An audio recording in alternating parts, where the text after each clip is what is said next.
Nearly every adult has asked this question at some point, usually while staring at a loan agreement, sitting in front of a bill they don't fully understand, or realizing too late that the financial choice they made at age 22 has been silently costing them money every month for the previous 6 years. The question is simple: why did nobody teach me this in school? It is not a rhetorical question. It is a genuine one. And the answer is more interesting, more deliberate, and more revealing about how the financial system actually works than most people expect. Because the absence of financial education in schools is not an accident. It is not an oversight. It is not simply a matter of crowded curriculums and limited teaching hours. It is the product of specific decisions made by specific people with specific interests in keeping the majority of the population financially uninformed. And understanding those decisions is itself a form of financial education that most people never receive. Start with what schools actually teach. In most countries, children spend between 10 and 13 years in formal education.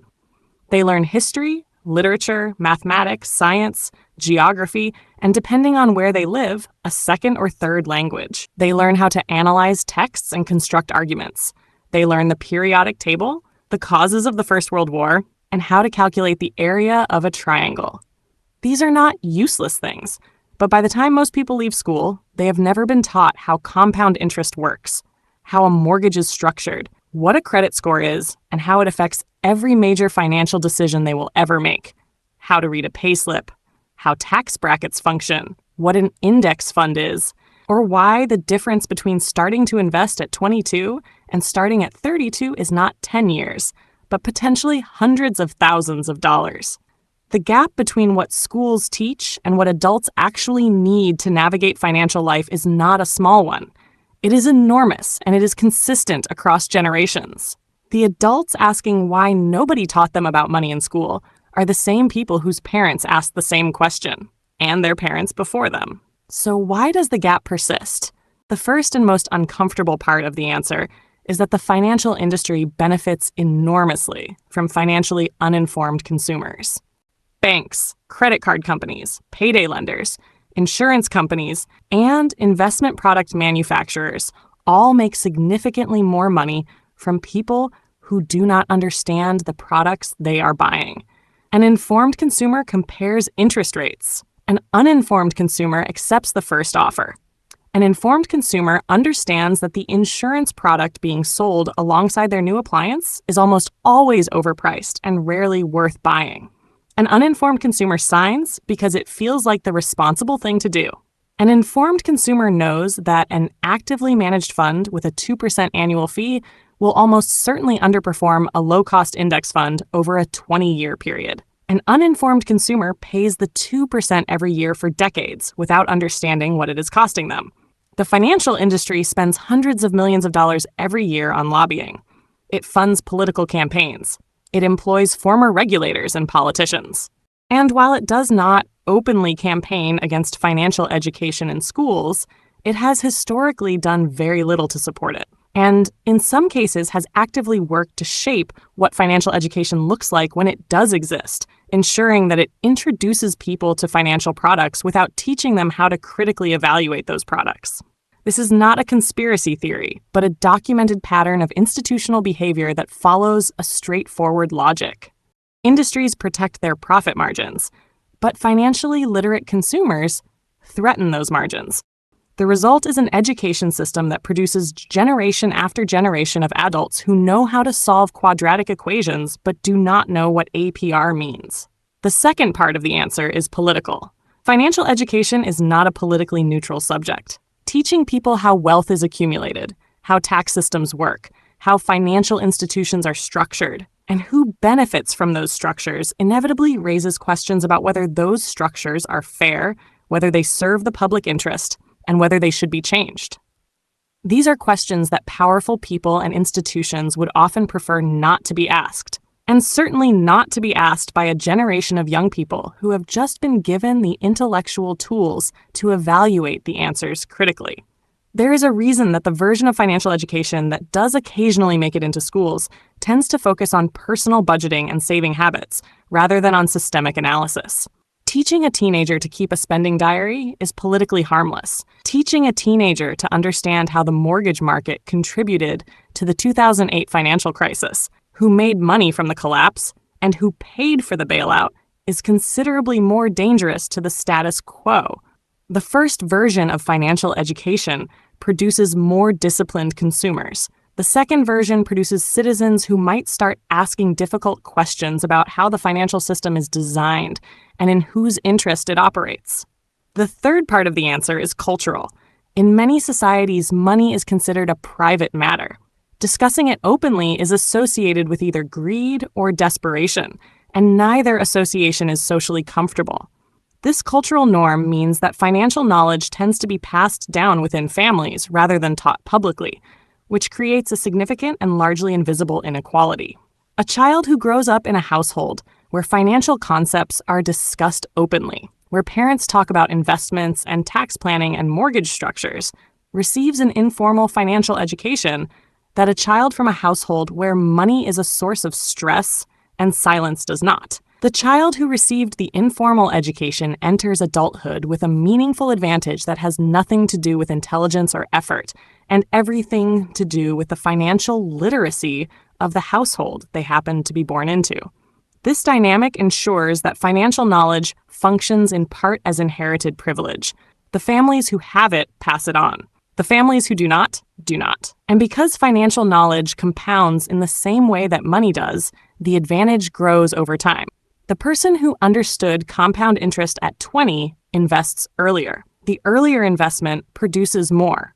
The more it produces, the more the gap widens between them and the person who did not learn about compound interest until they were 35 and stumbled across a personal finance video online. The school system, by failing to teach financial literacy universally, allows this inherited advantage to continue operating without challenge. A genuinely universal financial education would partially democratize financial knowledge, giving every student, regardless of their family background, access to the same foundational understanding of how money works. The fact that this has not happened, despite decades of advocacy from financial educators, suggests that the forces resisting it are more powerful than the forces pushing for it. The fourth part of the answer is simpler and less conspiratorial than the others, and it deserves to be said honestly. Teaching financial literacy well is genuinely difficult.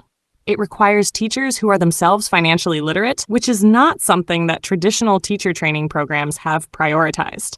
It requires curriculum materials that are accurate, up to date, and not produced by the financial institutions whose products they describe, which is a harder constraint to meet than it sounds. It requires a framework that connects abstract financial concepts to the real decisions students will face within a few years of leaving school, which demands a kind of applied teaching that sits uncomfortably with the more theoretical approach that dominates formal education. And it requires a willingness to engage with the reality that financial outcomes are not purely a function of individual behavior.